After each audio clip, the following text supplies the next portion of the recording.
Welcome students. Welcome to the first chapter of Introduction of Physics. In this chapter we will learn about what is science, what is physics, what is the importance of physics in our daily life, and the more important, we will also discuss the four fundamental forces in nature. Now first of all, what is science? Science is everything. First of all, science is everything. In our modern world, nothing is possible without science. But if you want to have a organized, systematic statement of science, then that is going to be science is an systematic, organized, formulated knowledge which can be obtained through observations, experiments, and verifications. Now, what it means? First of all, that is knowledge. And that knowledge is systematic, which means it comes in a definite pattern and it can only be observed by experimental verifications, which means if something is proved, then that can be added in the portion of science. So it can be proved by experiments, or you can say it can be proved by some theories. So whatever the thing is, but if it is, you can say, experimentally proven, then only it can be added to the science. Now, what is going to be the physics? Now, physics is that branch of science which deals with measurements. Now, what is measurement here? Measurement, if you can measurement any physical quantity, then it can be done only in physics. By a systematic, or you can say scientific statement, we will go through physics is that branch of science which deals with nature and natural phenomena. It can also be defined as science of measurements. So we deal with nature and natural phenomena, and we check out all the parameters of physical quantities in physics. So that is all about physics. From your morning to evening, you deal with physics. In the morning, if your phone rings in the alarm, that is physics. Your fan, your AC, your refrigerator, your car, your pen, your fountain pen, marker, everything is physics. So we are dealing with physics in each and every aspect of life. You can say in communication, in computers, whatever, internet, which is the most necessary thing in the modern world here. So all the things comes under physics. So by directly, or you can say by indirectly means, but everything comes under physics. Even the physics is having a relation with other subjects as well. Physics in relation with mathematics, you can say. So physics, the differential equations, the equation of motions, all can be done by physics only. They are included in mathematics, but they are used in physics. They are due to physics, you can say. So relation with chemistry. So obviously physics is having very strong relation with chemistry. All the intermolecular forces of any substance, any chemical formula, you can say, they all can be derived by forces, because intermolecular forces, force of attraction, you can say. So they all by the means of physics only. So we deal with physics, and the chemistry is the whatever the portion we do in chemistry, that is also part of physics, and vice versa as well. And relation with biology is a very fine subject. One term, I can take an example of blood pressure. Now, what is blood pressure? Blood pressure, pressure is force upon area. So all the physical quantities of physics are used in biology as well. So which means you are dealing with all the subjects, but you are taking basic part of physics in all the subjects. Now, what are the branches of physics? Now, physics is not all about only one thing. The physics is having very higher number of branches. Now, these all are the branches of physics. Now, first is mechanics. Now, what is mechanics? Mechanics is, in mechanics we deal with the ordinary motion, you can say, by the cause of force and without the cause of force. Obviously they are sub branches of mechanics, which means like statics, like kinematics, like dynamics. So we deal with the motion of objects, that is in the mechanics part. Now thermodynamics. Obviously, the word thermo comes from heat and temperature. So if we deal with the heat and temperature, all those things comes under the branch of thermodynamics in physics. Now, electrodynamics. Now, what is electrodynamics? Electrodynamics is very fine subject. It deals with the force of attraction or repulsion of electric charges in the electrostatic forces, and even it deals with the magnetic forces as well, electromagnetic forces. In electromagnetic forces, we deal with the North Pole and South Pole only. So that is all comes under this branch of electrodynamics. Now, sound. Now, what is sound? In the branch of sound, we deals with the motion of sound in any medium, propagation of sound. We're dealing with some kind of mediums, the effect of mediums on the sound. So these all comes under the branch of sound. Now, light and optics. Now, light, the ray of light, and optics. In optics, we deal with the refraction, reflection, and diffraction of light, the bending of light when it comes from one medium to another medium. So these all the things comes under this branch of optics. Now, relativity. Now, what is relativity? If we discuss some particles which are moving with the speed of light, then we deal with this concept of relativity that is given by Einstein. And obviously, he gave a very good formula of E is equal to mc square in the relativity theory, because here energy and mass are going to be interconvertible if something moves with the speed of light, you can say. So the next is nuclear physics. Now, what is nuclear physics? In any atom there is a nucleus, and nucleus is made up of you can say proton and neutrons, and these two combinedly are known as nucleons. And these two, if we deal with the neutrons and protons collectively, then comes under the nuclear physics. All the reactions, chain reactions, nuclear fission, fusion, that comes under nuclear physics. Now, what is quantum physics? Quantum physics, we deal with the microscopic worlds or orderly motions of microscopic world. So that all comes under quantum physics. And there are some other branches as well, you can say particle physics and some other branches as well. So we deal with all the branches, and some of your chapters of 10+1 deals with different branches, and some of you deal with some of the branches in the 10+2 syllabus. So that is all about physics and science branches and its addition to the modern technology. Now, why is there a need of physics in today's society? Obviously, physics is very much needed in modern society, because everything, I think, just take example of internet, communication system, all the things comes under the branches of physics. So which means, so without physics, there's not a possibility of life in modern era, you can say. Now, we are now going for the main topics of 4 fundamental forces in nature. Okay, so I'm just going to raise that. Okay. Now, the 4 fundamental forces are, first of all, we are dealing with the gravitational force. Now, what is gravitational force?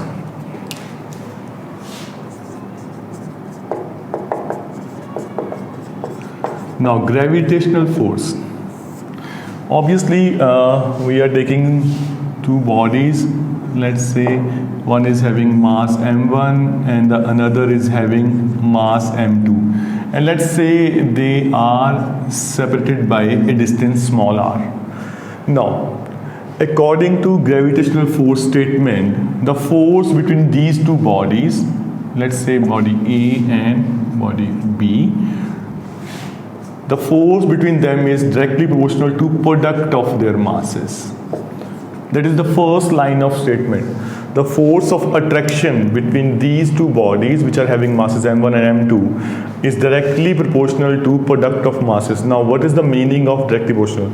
If the mass is going to increase, then force is also going to increase. So that is the meaning of directly proportional. Now, in the second line of statement, the force between them is inversely proportional to square of distance between them.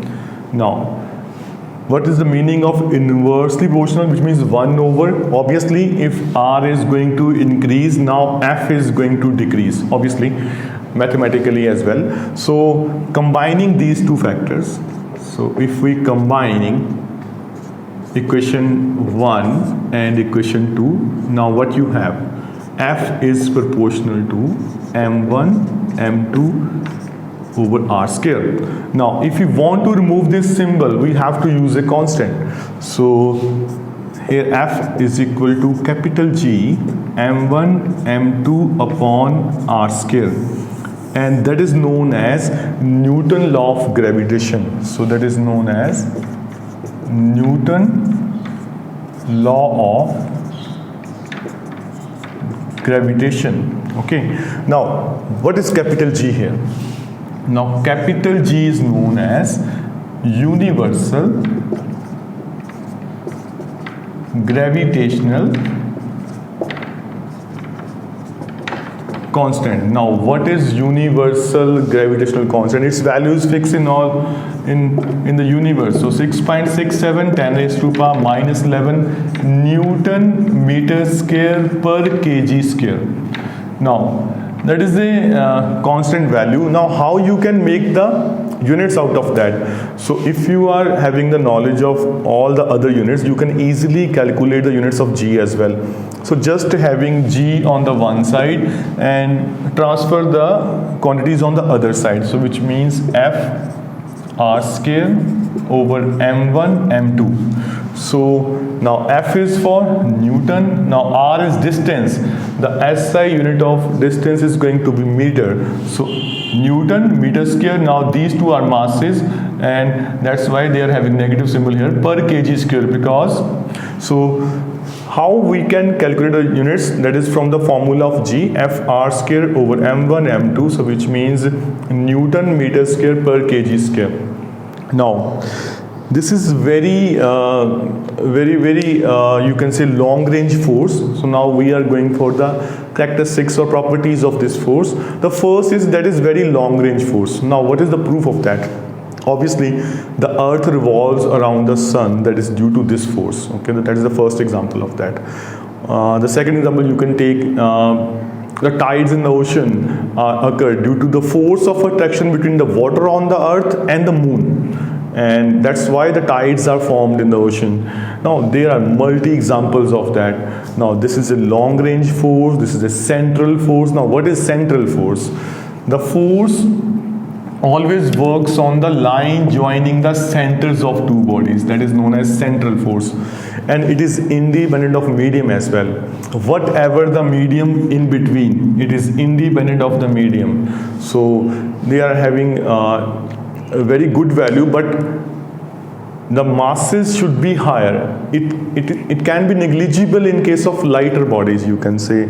We can't consider force of Newton force of gravitation between marker and this board, or the marker or the ground. So if the masses are higher, very much higher, then we can consider the gravitational force. Now if one force is due to earth, if one force is due to earth and the second mass is going to be anything, then that force is known as gravity. Now what is gravity?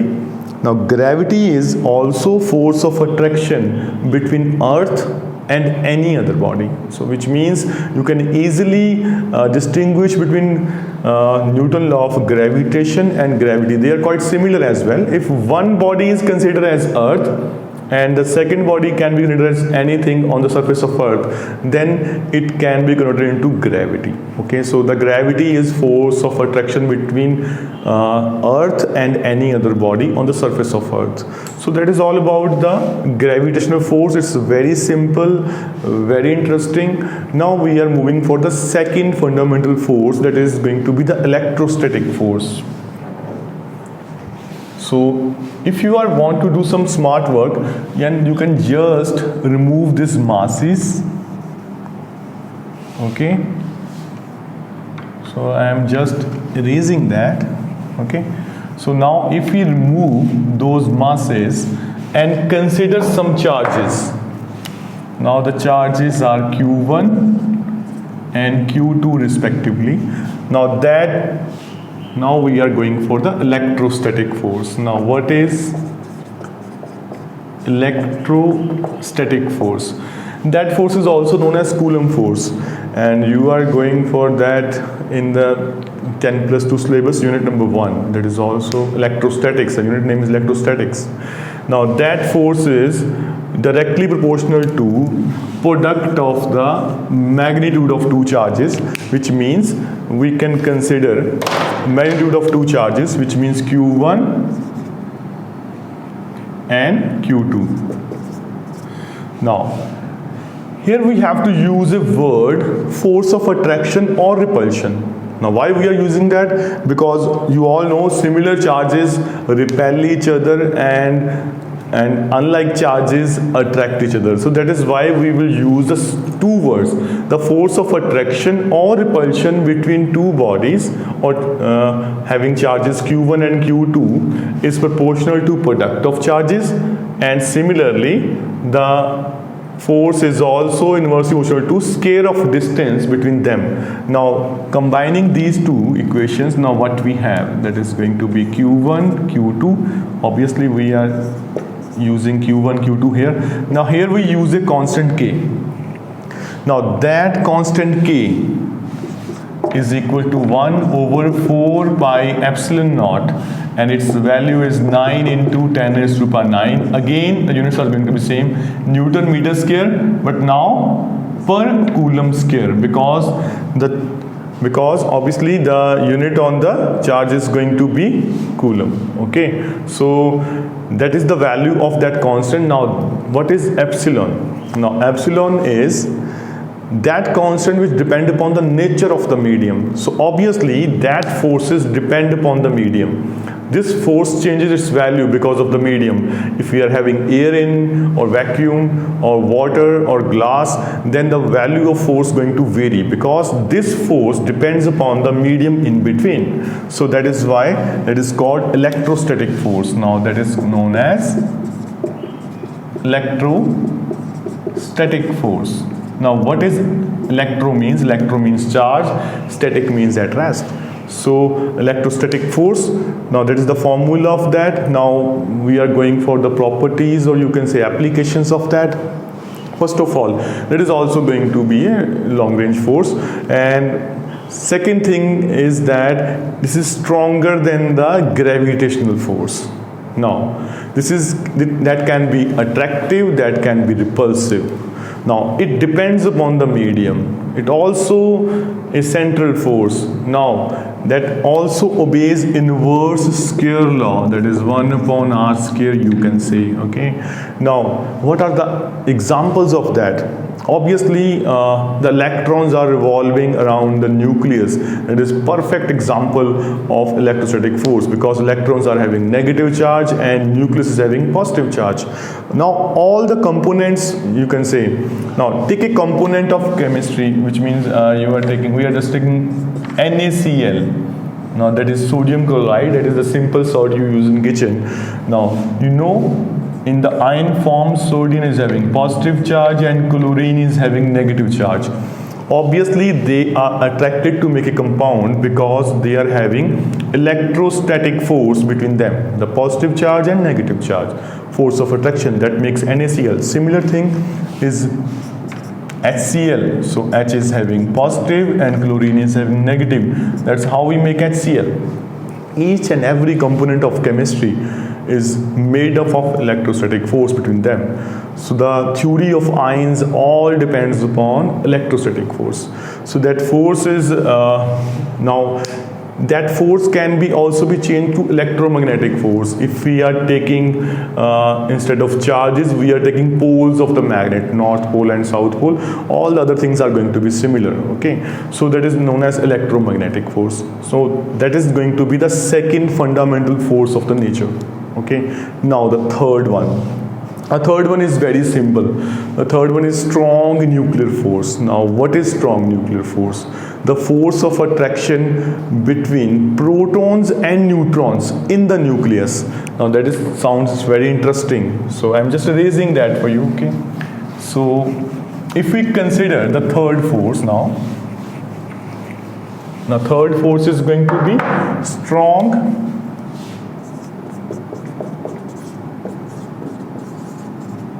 nuclear force. Now obviously that is going to be a nucleus, and electrons are, electrons are revolving around the nucleus. Now in the nucleus what you have? Proton plus neutron. Now obviously protons are having positive charge. You all know protons are having positive charge, and neutrons are neutral. But they are having a force of attraction. Now, how they can have a force of attraction? Because one particle is positive and the other particle is neutral. Now that is the main concern here. They are so compact, they are so tightly packed that they are having force of attraction. Now that is known as strong nuclear force. Now that force is very bizarre. So you can take example of atom bomb or hydrogen bomb, whatever. Atom bomb is nuclear fission. Now what is nuclear fission? You all know. If the atoms, if a bigger atom, bigger nucleus divided into subnuclear part, then lot of energy emitted. Now that is known as atom bomb. Now that energy comes from the binding energy of this. So always consider that word, binding energy of nucleons. Now what is nucleon? The particle present in the nucleus is known as nucleons. The binding energy which compact them comes under the impact of atom bomb. Now you know the impact of that. The value of strong nuclear force. We also use this in good way, that is in the nuclear reactors. That is the modern era. We are using nuclear reactor as energy source. You all know that. In that nuclear reactor, we also use that energy, the binding energy of nucleons, converted into electrical energy, and that is used for our industry and home appliances. Now that is all about strong nuclear force. For properties, you can take that that is a very short range force, because the radius of nucleus is very, very small, of the order of 10 to the minus 15 meter.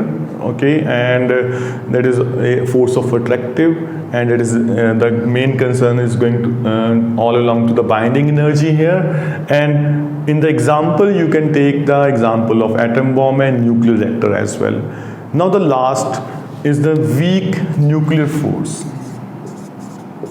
That is the last fundamental force, weak nuclear force. Now what is weak nuclear force? That is the force between elementary particles emitted during radioactive decay. You all know what is radioactive. If a radioactive substance is there, now if we are taking any radioactive substance that emitting some kind of radiations, alpha radiations, beta radiations and gamma radiations, now these radiations are automatically emitted. Now the force of attraction between elementary particles in the radioactive decay is known as a weak nuclear force. That is the weakest force in nature, because all the particles are automatically emitted. Okay, so that is all about the four fundamental forces. So in the weak nuclear force, you can take example of radioactivity, the emissions of beta particles, in which electrons and neutrino are the force of attraction between, you can say, electron and neutrino. Now what is neutrino?